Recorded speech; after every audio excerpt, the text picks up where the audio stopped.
یہ جو ریسنگ گاڑیاں ہوتی ہیں نا، فراری اور مختلف ان کے نام ہیں، مشہور فراری ہے، اٹلی میں بنتی ہے، لمبرگینی، یہ دونوں بنتی ہیں وہاں اٹلی میں۔ اور اس میں جو آدمی جا رہا ہو اس کے لیے سپیڈ لمٹ کی قید کوئی نہیں، ورنہ سب گاڑیوں پہ 120 کلومیٹر پر کہ اوپر جائیں گے تو جرمانہ ہوگا، لیکن جو آدمی لمبرگینی میں جا رہا ہے یا فراری میں جا رہا ہے اس کے لیے کوئی جرمانہ نہیں، چونکہ وہ یوں کرو تو 1 سیکنڈ میں وہ 120 پہ چلی جاتی ہے، صرف اتنا کرنے سے شم ایسے جاتی ہے۔ تو میں آپ کو ایک لیمبرگینی دینا چاہتا ہوں، فراری 8 کروڑ کی ہے، فراری 8 کروڑ کی گاڑی ہے فراری۔ کئی دفعہ وہاں جب جاتا ہوں تو کوئی نہ کوئی بٹھا دیتا ہے، یہ آپ کو ذرا سیر کرائیں، وہ ہمارے کو تو شوق کی کوئی چیز ہے نہیں، وہ نوجوانوں کے شوق کی چیز ہے۔ تو 8 کروڑ کی گاڑی ہے، میں مفت آپ کو دے رہا ہوں، وہ ہے صبر۔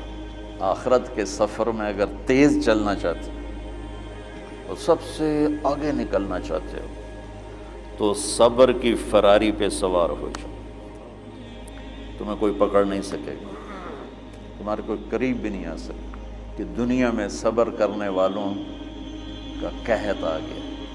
بڑے بڑے علماء ہیں اخلاق سے خالی، بڑے بڑے علماء ہیں صبر جانتے ہی نہیں، پورا معاشرہ سر علماء، تم کل کے علماء ہو اس لیے علماء کی بات کر رہا ہوں، ورنہ پورا معاشرہ میرے بچوں صبر سے خالی ہے۔ دیکھو میری ایک بات سنو، علم کی کمی ہو تو اچھے اخلاق اس کو چھپا دیتے ہیں، اخلاق کی کمی ہو تو بڑے سے بڑا علم بھی اسے چھپا نہیں سکتا۔ سارے عیب ہوں اور اخلاق اچھے ہوں تو اخلاق وہ چادر ہے جس میں سارے عیب چھپ جائیں گے، بس ساری صفتیں ہوں اور بد اخلاق ہو تو ہر صفت کو بد اخلاقی چھپا دے گی۔ میرے نبی نے نماز لمبی پڑھی، اللہ نے روک دیا، کہا نہیں چاہیے، ما انزلنا علیک القرآن لتشقی، مختصر نماز پڑھیں، درمیانی نماز پڑھیں۔ پیسہ سارا خرچ کر دے، اللہ نے روک دیا، ولا تبسطها کل البسط، میرے نبی سارا خرچ نہ کرو، کچھ بچا کے بھی رکھو۔ تبلیغ میں اپنی جان کھپائی، اللہ نے اس سے بھی روک دیا، فلا تذهب نفسك علیہم حسرات، تبلیغ کرو خود نہ مر جاؤ۔ تبلیغ کتنا بڑا عمل ہے، اللہ نے کہا اعتدال۔ نماز کتنا بڑا عمل ہے، اللہ نے کہا درمیانہ ہاتھ رکھو۔ مال خرچ کرنا کتنا بڑا عمل ہے، اللہ نے کہا درمیانہ ہاتھ رکھو۔ جب میرے لیے میں نے اخلاق میں بلند پرواز دکھائی تو اللہ نے کہا شاباش انک لعلی خلق عظیم، میرا نبی میں آپ کو شاباش دیتا ہوں، آپ کے اخلاق بڑے عالی شان ہیں۔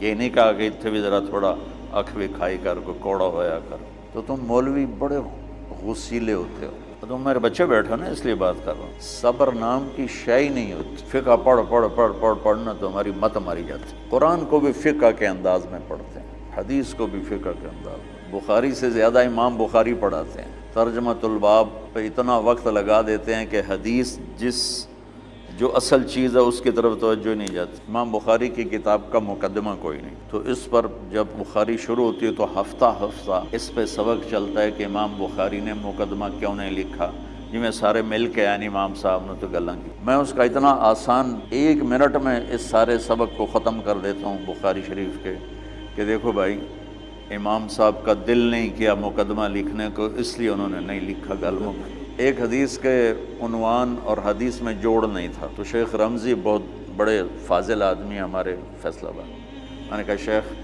یہ جوڑ کوئی نہیں، کہ شیخ ھذا من اصعب ابواب البخاری، یہ بخاری شریف کے مشکل ترین ابواب میں سے ہے۔ میں نے کہا بڑا آسان کام ہے، امام بخاری بھول گئے، ترجمہ کوئی اور تھا، حدیث کوئی اور لکھ دی، بھول گئے، بشر ہی تو ہیں، کیوں بچوں نے مصیبت پان دے۔ تو بچوں شوق سے جاؤ، بہانے نہ کرو، ہماری ذرا تھوک ڈال کے پیٹ میں درد، وہ شامہ پہ جان گیا پھر توڑیاں،